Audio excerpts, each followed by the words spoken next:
శివసముద్రంపేటలో రాష్ట్ర ఐటీ విద్యాశాఖ మంత్రి నారా లోకేష్ పుట్టినరోజు సందర్భంగా హజరత్ సయ్యద్ దర్గాలో ప్రత్యేక పూజలు నిర్వహించి కేక్ కట్ చేసి సంబరాలు చేసుకున్న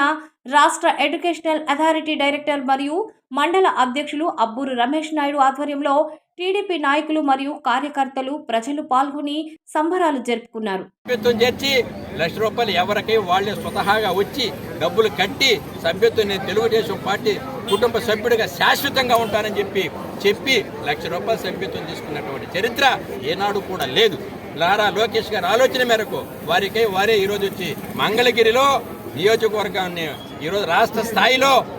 ఒక నంబర్ 1 స్థానంలో పెడితే దాన్ని మన ఆత్మకూరు నియోజకవర్గంలో మన రాష్ట్ర దేవాదాయ శాఖ మంత్రులు శ్రీ ఆనవ రామనారాయణ రెడ్డి గారి ఆధ్వర్యంలో 1,48,00,000 సాధారణ సభ్యత్వాలు చేర్చి శాశ్వత సభ్యత్వాలు 1,168 మంది శాశ్వత సభ్యత్వాలుగా చేర్చినటువంటి చరిత్ర ఈ రామనాయుడు గారికి దక్కింది, అక్కడ నారా లోకేష్ గారికి దక్కింది. మరి అదేవిధంగా అనేక సందర్భాలు దానికి భగవంతుడు ఆశీస్సులు మెండుగా ఉండాలని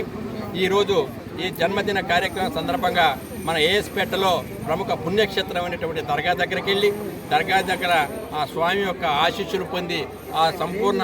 ఆయురారోగ్య ఐశ్వర్యాలు కురిపించాలని చెప్పి నిండు 100 ఏళ్ళు జీవించాలని, జీవించి ఉన్నంతకాలం ప్రజాసేవలో ఉంటూ అనేక ప్రజా సమస్యలు పరిష్కరించాలని చెప్పి ఆ భగవంతుని వేడుకున్నాం.